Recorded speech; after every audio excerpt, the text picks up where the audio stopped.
back on the show, and we've got Julia Arbuckle joining us. Julia, great to have you here. We're already having a great conversation. Yes. Hi, Julia. Hi, again. Tesla. Thanks. How you? All right, so this is how we do it. Yeah. We just start. Well, here it is. I'm so curious about what is the art of living. Sounds like something I need to master. So tell me. Yeah. Okay. So the Art of Living. We're a foundation. We're a charitable nonprofit NGO active in over 155 countries internationally. So.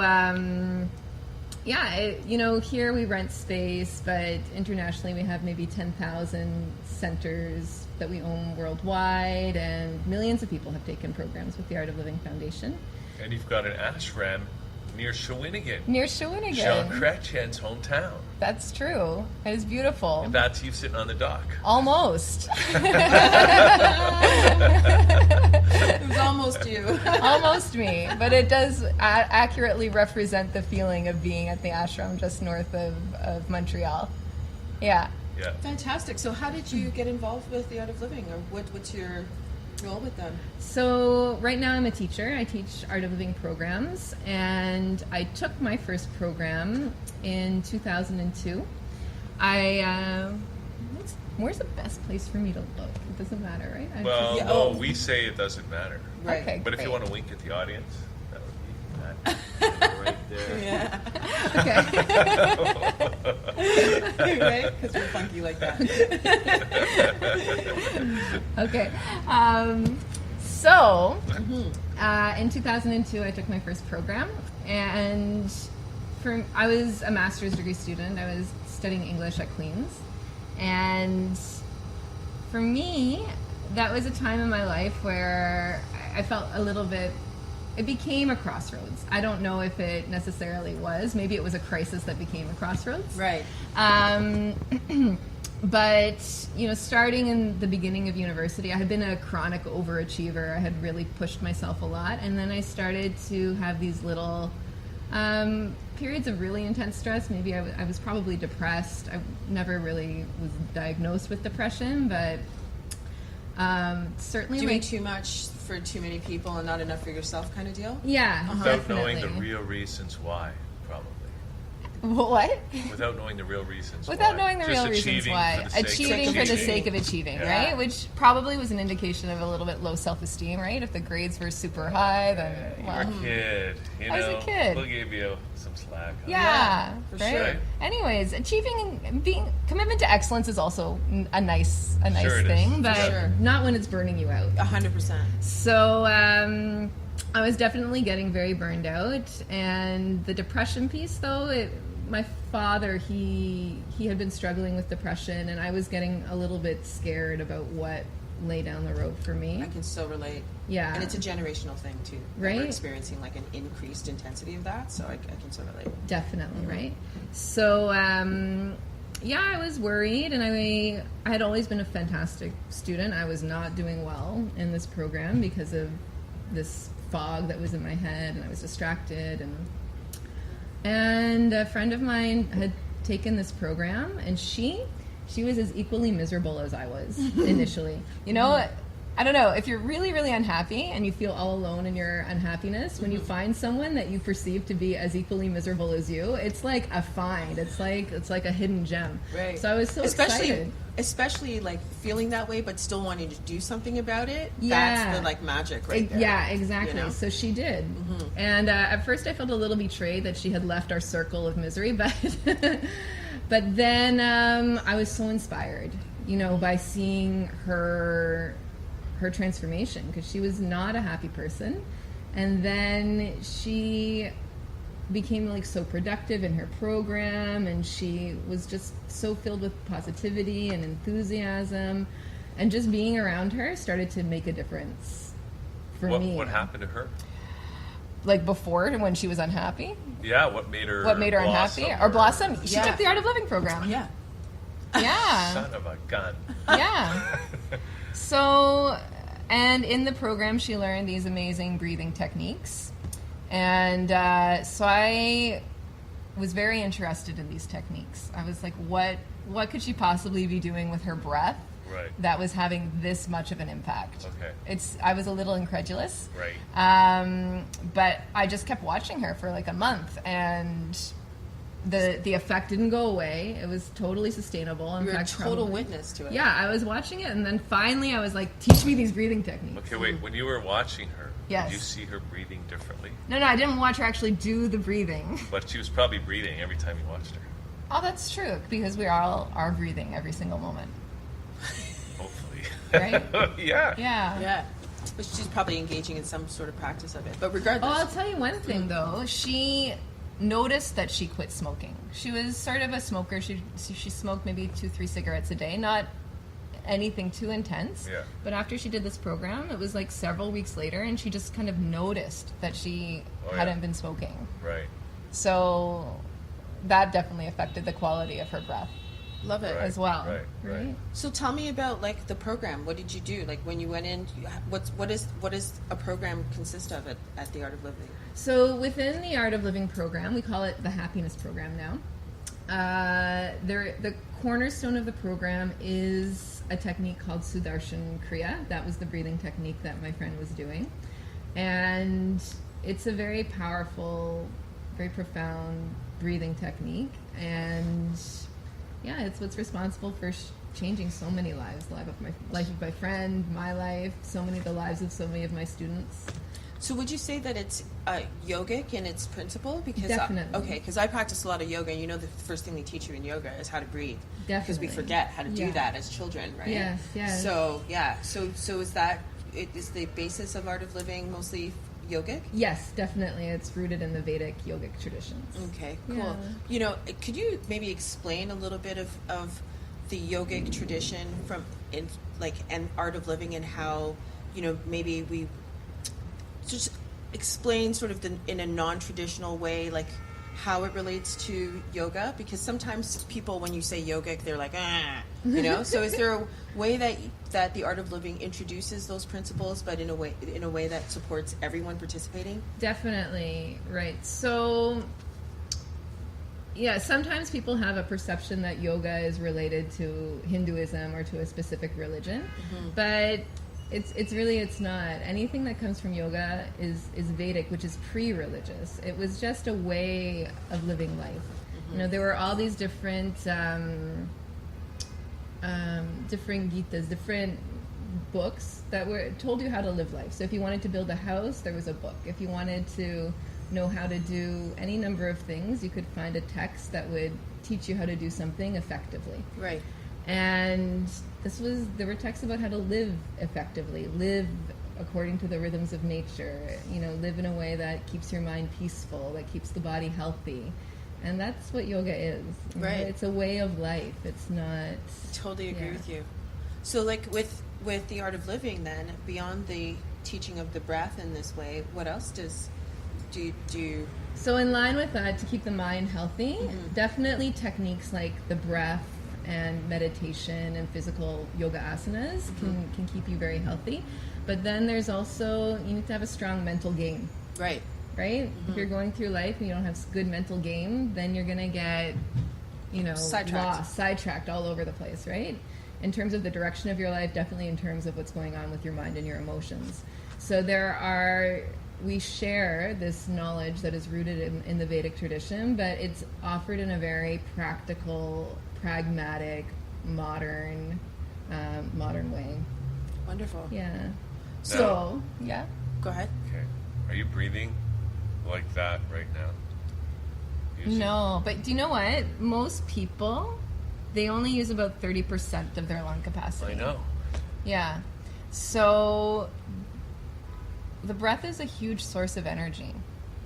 And if you're only accessing 30% of that energy, or your potential to access that energy is only at 30%, then through skillfully using the breath and increasing that, you have the potential to be much more energetic. And we all know when you feel energized, like what happens to your mental state. And we don't even think about that, right? People Yeah. get depressed, as you were sort of mentioning, Mm-hmm. or any kind of situation, any kind of problem even, right? You're nervous because you got to go on stage or whatever it is, right? And how many times do people say, oh, take a breath, right? Right. Take a deep breath. And sometimes I think it's like the first step to solving any problem or dealing with any issue is take a breath. Yeah. I think so too, because there's the profound connection between our breath and our mind and our emotions. Mm-hmm. Yeah. Yeah. 100%. So it makes sense, actually, Yes. that something connected to breathing would be an Excellent tool for living better. life strategy. Right? Yeah. Yeah. So if I'm a student coming into your class right now, or into like an Art of Living program, what am I doing? What's my enrollment look like? Or maybe we should tell her what's going to happen next week, Oh. right? Yeah, let's tell her. Because that would be a pretty good place Yeah, to start. Tesla doesn't maybe. know. She doesn't even know about it. Surprise! We have an even more rare, more special program coming to Toronto next week. So July 9th, 10th, and 11th. Sri Ravishankar, he's the founder of the Art of Living Foundation. He's coming to Toronto.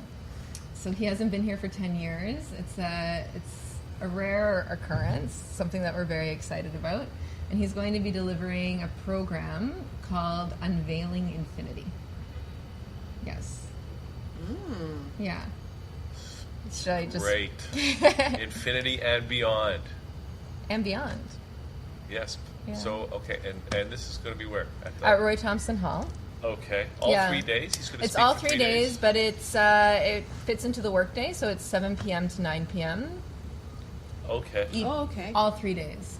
So it is a full immersive experience. So Monday, Tuesday, Wednesday, and you come out with meditation techniques. So you should attend for all 3 days? All 3 days. Okay. Yeah.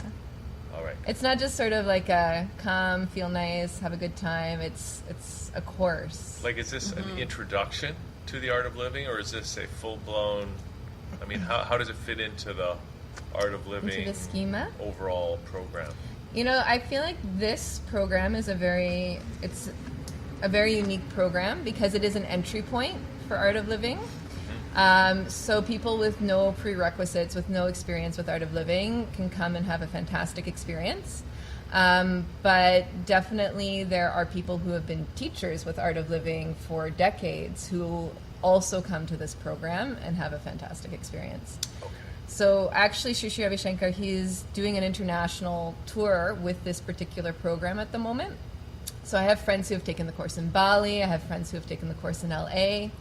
And what they say is that people who are coming and meditating for the absolute first time, or maybe they've done a couple things with Headspace or some other apps or YouTube, they leave that program feeling like, oh my God, I didn't think that I could achieve this kind of depth in meditation. This has just blown my mind. I had, they call the program Unveiling Infinity, but I really felt that sense of like total depth within myself for the first time. I didn't think it was possible.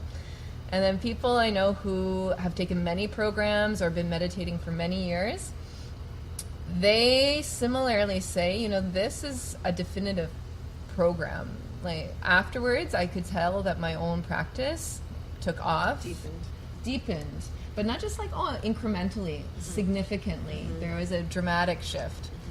And after you've been on the path for a long time, those moments are kind of rare. You develop a practice, it's sustaining you, it's good, it's deep, you're having a good experience. To have something so late that is dramatic, it's rare. Oh yeah, for sure. Right? So In the like, beginning, when you start, often you have those profound experiences, but for someone when you're a little bit down the path, Seasoned, yeah, it's usually it's a little more incremental. So yeah. So it sounds like it's going to be a peak experience, even for people who have been practicing for some time. and of course, as you said, but for new people, right? But for new this people, is an entry point. Entry too. point. Definitely. So let me ask you, just because I'm interested, because it obviously, you said it, changed your approach to life kind of profoundly. Like, I mean, how long did that take? And what was the kind of difference that you noticed? And was it instant, or was it... For me, it was instant. Yeah. Yeah. So can you Oh, fabulous. just describe what the what happened, what the change And when I'm was. referring to my first program, right? Not this particular, but my first program. I had so many issues at the time. Actually, I had issues with my back. I had some scoliosis. I was definitely emotionally stressed and unhappy. And in school, I lost my edge. I wasn't able to focus. Actually, I don't know whether it was writer's block, but I couldn't write my essays. I just sat down there and I couldn't write anything. And after I took this program, I started, like, it was like there was a fog in my head, and I wasn't even aware that it was there, and suddenly it was gone. And I went to my Old Norse class. I was studying Old Norse, and I wasn't a fantastic student in that class. I wasn't able to translate very effectively. I also wasn't preparing very well, but I went into this class not having prepared, the same as always, and the teacher asked me to read something, translate it, and it came out perfectly. My translation came out perfectly, and the professor looked at me like horns had grown out of my head and was like, "Miss Arbuckle, very good." And uncustomary. Yeah, exactly. And uncustomary. So for him, he was shocked, and I was also shocked. And it was just like, we're capable of so much more than we think sometimes. And just fine-tuning the clarity in our minds through some techniques like meditation or breathing can make a huge impact. So, I mean, for example, so it's not necessarily something that you do all day long.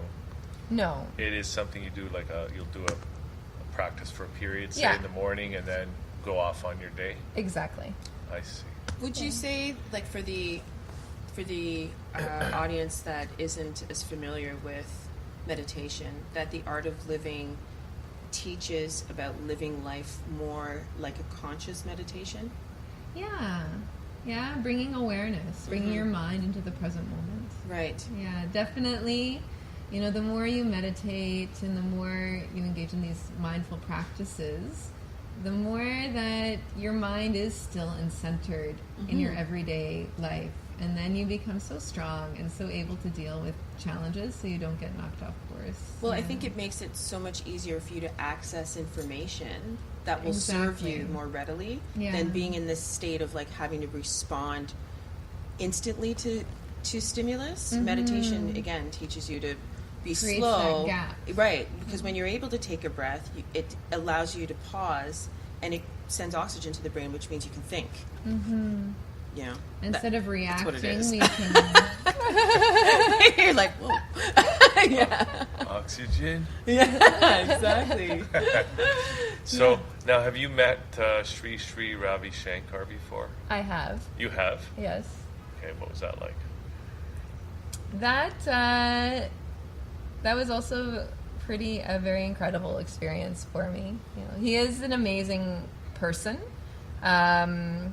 Internationally, he's been recognized by many governments, and he's done a lot of good work internationally.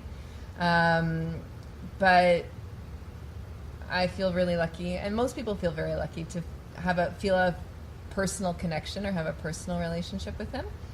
And yeah, I don't know. When I met him,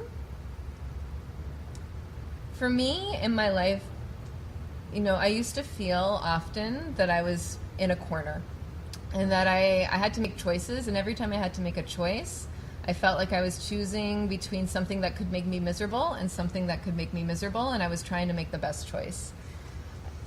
Does that make any sense? Yeah. Yeah. Yeah. Yeah. It's kind of like voting in a U.S. presidential election. Like that, right? Yeah. Yeah. Or even in Ontario in the election. Yeah. Just saying. But anyway. So, I don't know. For me, it's hard to say exactly, but the impact of just being around him is beyond any technique.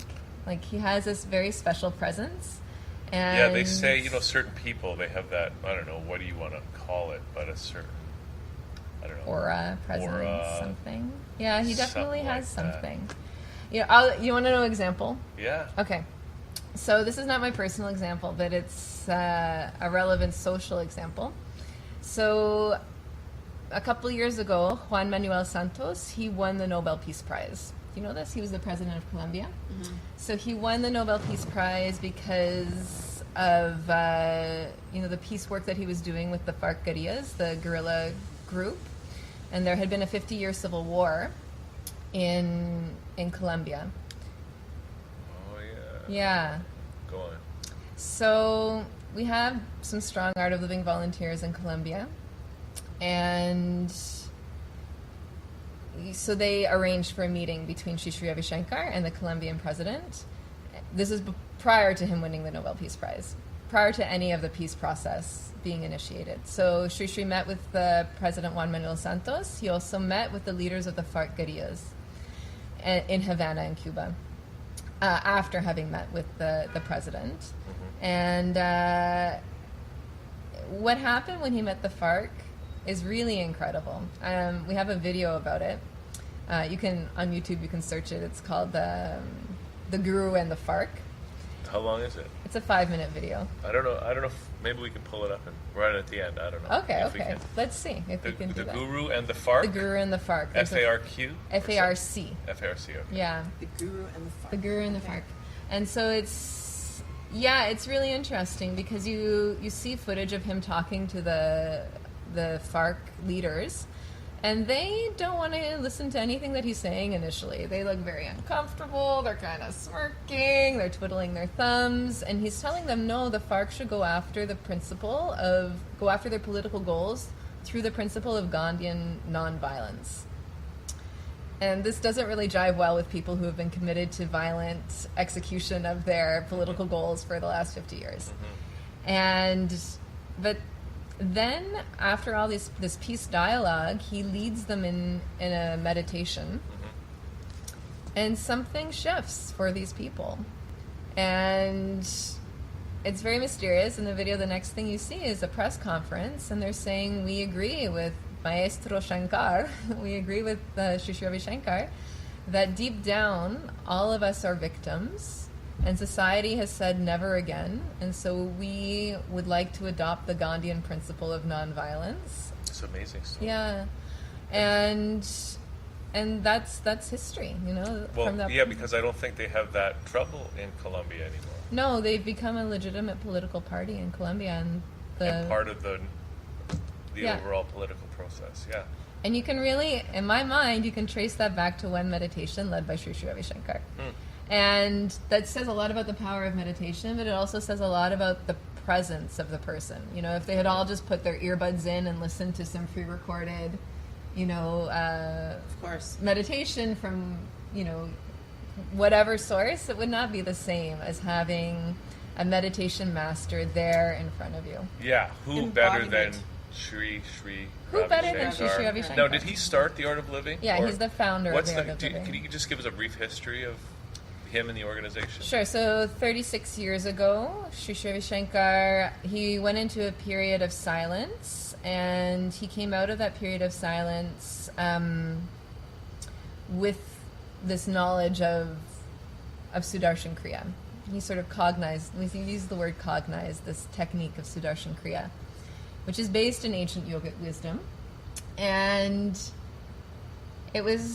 he could see that it was having a profound effect on people, that people were able to release trauma, to live life more effectively, and he began teaching it all over the world, and that was basically the beginning of Art of Living. Canada was one of the first countries he came to. Why did he pick Shawinigan to set up the ashram? Yeah. I don't know. Have you been there? I have. Oh, yeah, so many times. Is it nice? It's so beautiful. Yeah. It's so beautiful. What are the ashrams? Are they, comfortable? What's the sort of ambiance look and there? feel? They have a dock just like this one here. Yeah. Yeah, this is a good representation of what the retreat center looks like. So like a typical Canadian wilderness experience. Canadian wilderness experience. Epic. Yeah, Great. and that you can call it an ashram or a retreat center. It was built entirely by volunteers. And so when you go there, you really feel the heart and soul that was put into that place of people who believed in meditation, believed that this would be a place for people to come and release their burdens, release their stress, and go back into the world feeling refreshed and rejuvenated. You can see that love that was put into the building of the place. Okay, so Wonderful. July 9th, 10th, and 11th.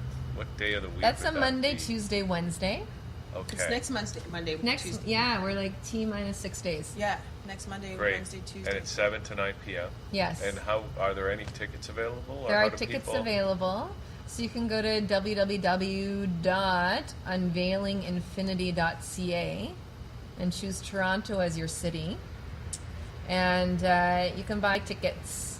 There are tickets for $2.95, $4.95, and $6.95. There's a discount code, which is just Infinity in all caps. Infinity in all caps. Yeah, and you can get $50 off. Nice. Yeah. Just for watching Liquid Lunch. Yeah, Infinity all caps. Infinity all caps. Okay. Now, what was I going to say? Darn. Do you want to know about this program? I want to talk more about this program. Yes. Yes. Okay. So we talked about that it's an entry point for people who are new to meditation Yeah. and experienced meditators. Both have awesome experiences and benefits, right? So like I was describing my mental clarity, but feeling like effortlessly happy, feeling like you've got the wind at your back instead of struggling with all these little things in life. So people have amazing feelings of increased energy, happiness, feeling very productive, very effective, increased feeling of connection and belongingness. And what's actually the root of this program is very interesting. So there are so many different Vedic texts that we were talking about, right? Yes. So that all of yoga is based on. And there is a certain text that is not very well known because it was written in a very almost like a jot note form. It was written in a very enigmatic way. And so in order to understand that, you have to have a vast body of background knowledge so that you can fill in the blanks, understand it, break it down, and communicate it to people. When was it written? Way back? 5,000 years ago. Okay. Yeah. So Sri Ravishankar has this vast body of knowledge and can unveil it for people. And in that text are 112 techniques for meditation and self-awareness. And so these are little known techniques because this text is not discussed widely. And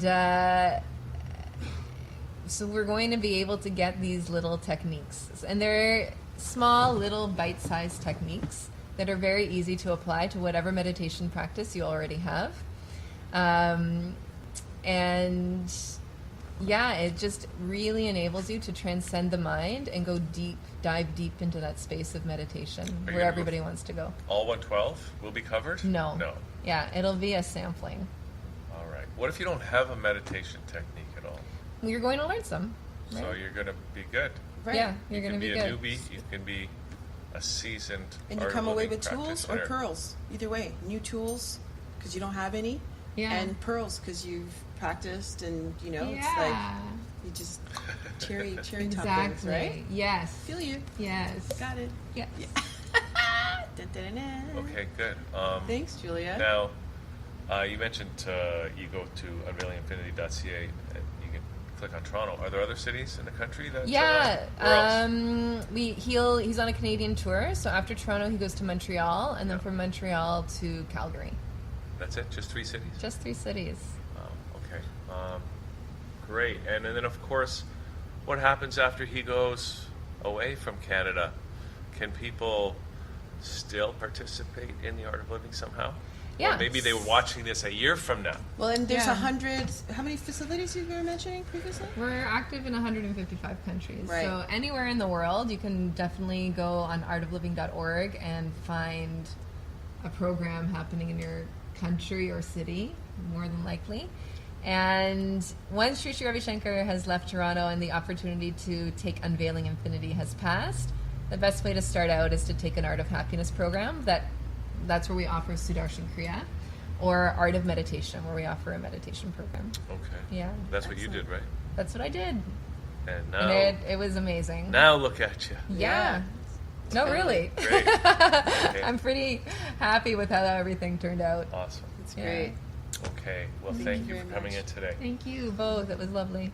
Okay, Yeah. good. So, unveilinginfinity.ca. Click on Toronto and Roy Thompson Hall next Monday, Tuesday, and Wednesday. Sounds great. See you there. Okay. All right, we're going to take a little break. We got more coming up, so we'll be right back here on thatchannel.com.